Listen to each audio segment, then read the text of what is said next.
Namaskar.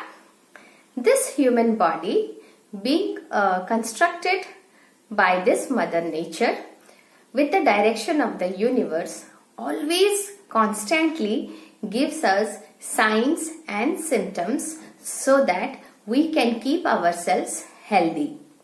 In every ancient text, they have always tried that how much we should be able to control our mind and also our senses, that is our karmendrias and gyanendrias.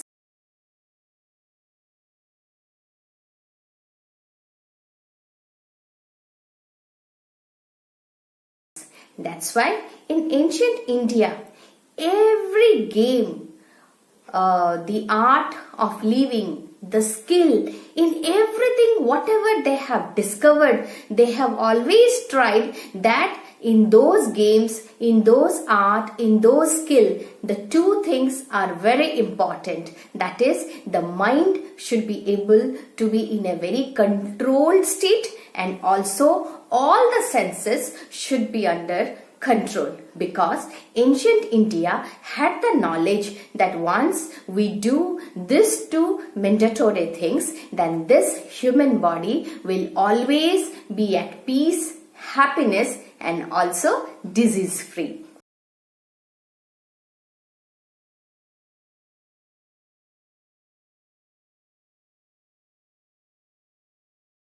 So there are so many spiritual messengers. They have come to this earth to convey only one message, that is a message of love and peace.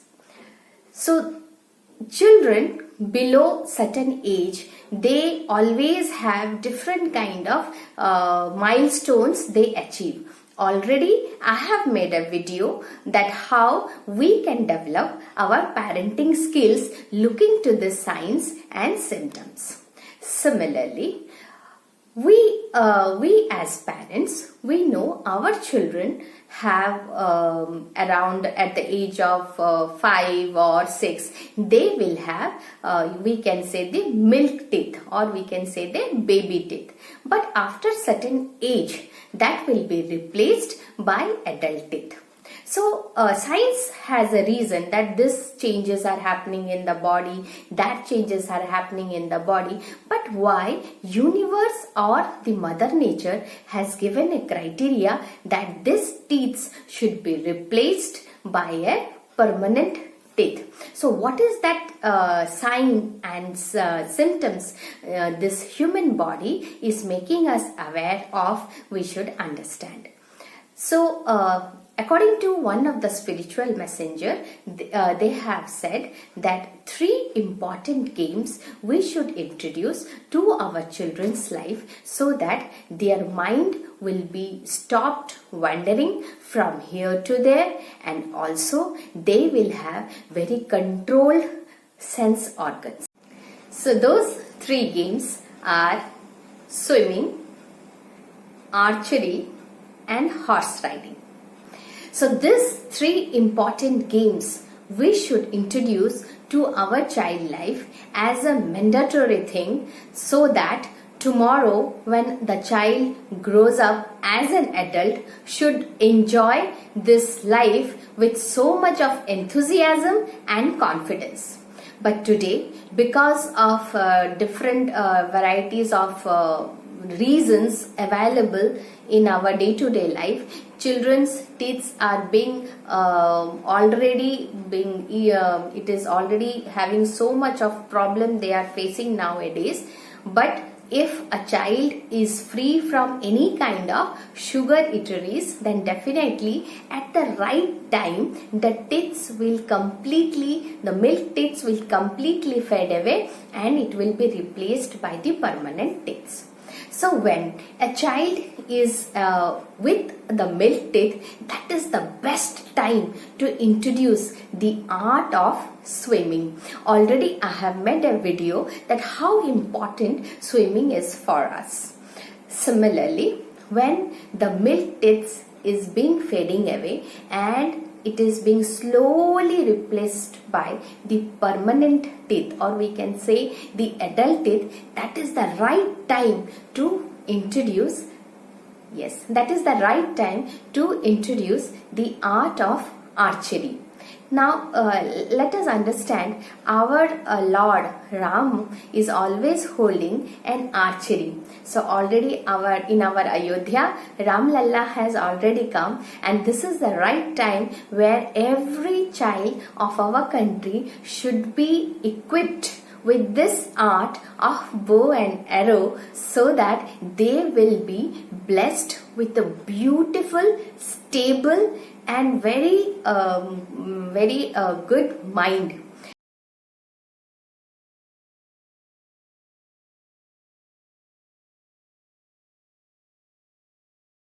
Like I will just try to explain it.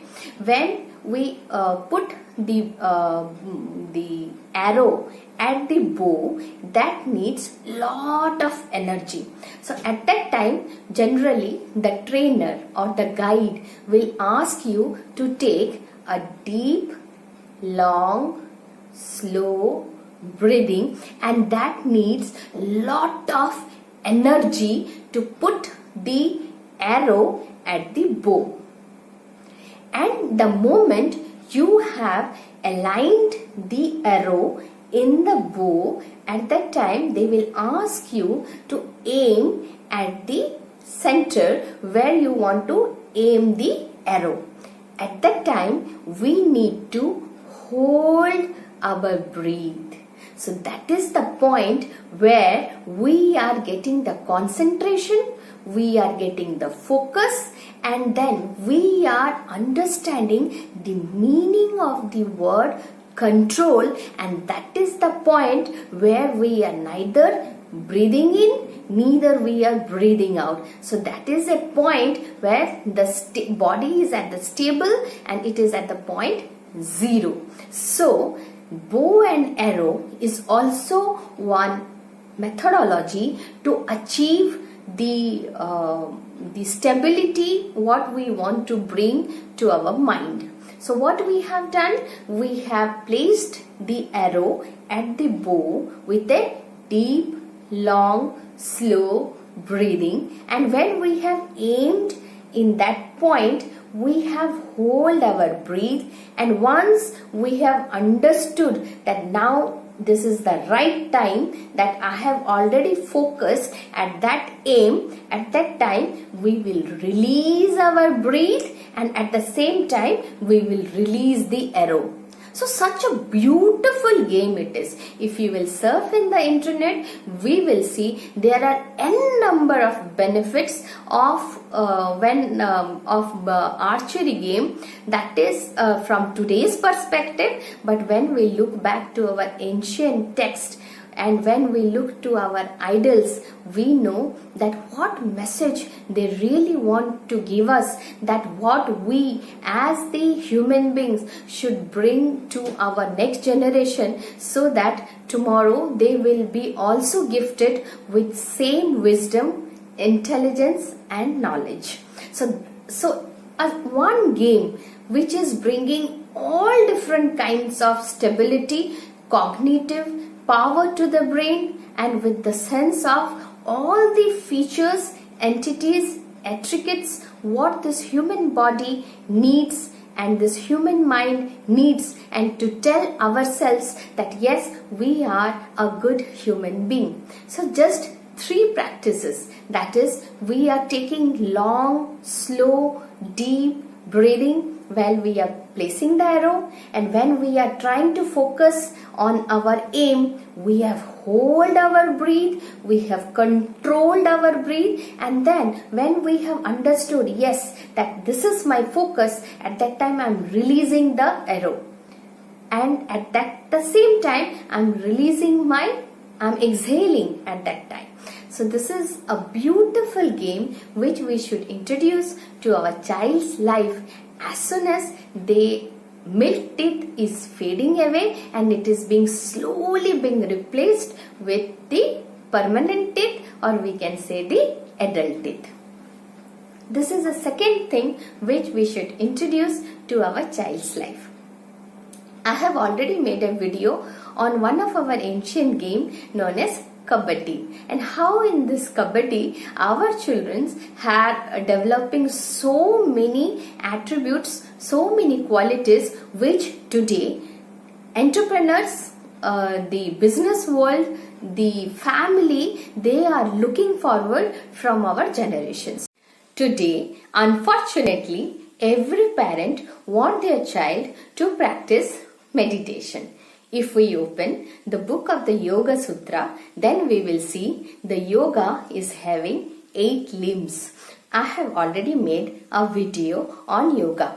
So if we open this book, we will see there are 8 limbs of yoga, like yam, niyam, asana, pranayam, pratyahara, dhyana, dharana, then samadhi.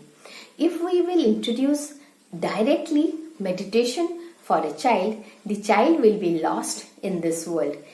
If we want to introduce the concept of yoga to our child's life, then it should be with utmost respect, patience and love, so that tomorrow they will understand this. It is not only a sutra but an elixir, or it is an amrit by which this human body has the capability and capacity to achieve, to understand, to attain the supreme soul and to bring happiness and peace to this human life. So, we should know when to bring the 8 limbs of yoga to our child life. So, when we are going to any yoga instructor or a guru, we should not be in a hurry to make our child understand this ocean of yoga. So if we want this yoga to bring changes to our child's life, then when the milk teeth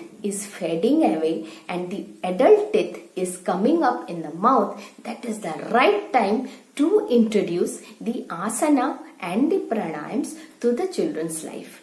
Before that, when the milk teeth is there around the age of 5 to 8, or we can say once the milk teeth is coming up and the adult teeth is about to come, that phase of time, we can say slowly we can introduce only the hearing capacity. That is, we can ask the children to understand that what are the different kind of yam, niyam, which they should practice it, and let them hear it. The subconscious mind will be reading it with so much of interest and consciousness, which will be utilized later in the later ages of their life. The third thing which we should help our child to learn, that is horse riding. Regarding horse riding, there are 2 things, that is boarding a horse and then riding a horse. Horse is a beautiful and very loving pet animal. If the good breed of horse we have find it out, then we can understand what are the different benefits, or we can say there is a big list of benefits we as human being gets when we board and then ride a horse.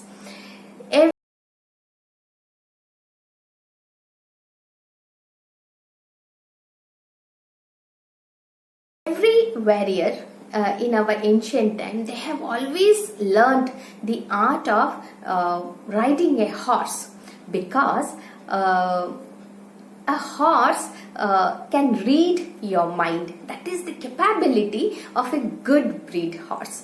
The horse can know what is going in your mind. They can read it so nicely. So if we are disturbed, or we are ill-minded, or we are thinking something different, or we are trying to do something else, and we are going to ride the horse, then believe me, the horse will not allow us to board the horse. So like how in the chess game, when we play with our partner, at that time we always try to read the mind of the player or of the opponent player when we are playing the chess. In the same way, the horse has the power to read the mind of the rider, and at the same time it is a very loving pet animal. And when we allow our child to play, to ride, to board and to ride a horse, it brings tremendous power to the human brain. Nowadays, researchers are coming up with so many benefits children are getting, not only from the cognition point of view, but from the emotional stability, mental stability, physical well-being, but also as a good human being. So, our ancient India was so intelligent, was so knowledgeable that everything they have conveyed to us in form of sculpture, in form of rituals, in form of festivals. So whenever we as a human being, we want to bring some kind of balance to our mind and we want to control our senses, at that time only this human body is in a position to bring peace, happiness and equilibrium to this human body. So this are the different tricks and different mediums by which our children will be not only blessed with a very good human body but human mind, and also they will have all the qualities of a good human being also. Nowadays, cartoons networks in the television are creating so many problems. Mobile phones are also creating so many problems for them. One thing I always try to find out a question, that why the cartoon characters are always in a distorted form, like they were never in a correct form, because whatever we see in our day-to-day life, everything is in a correct form, shape and size. But none of the cartoon characters they are always in a out of proportion shape, size, and also they are trying to do something very in a very out of proportion way. So this things brings what kind of message, what kind of intelligence, what kind of curiosity to our children's mind we need to understand. Always keeping our children surrounded by non-living gadgets, non-living toys, is that why they are slowly becoming like an obsolete and non-living entity? So this is the right time to bring the living things, the living entities to our children's life, maybe in form of pet animals. Already I have made a video of how we can bring cows as a pet animal to our children's life. Similarly, in this video, we have tried that the 3 important games, that is swimming, bow and arrow, that is archery, and horse boarding and riding, should be given as birthday gifts to our children's life, and then we will see wonders that every child of our country is slowly becoming like Rama and Krishna. Jai Bharat.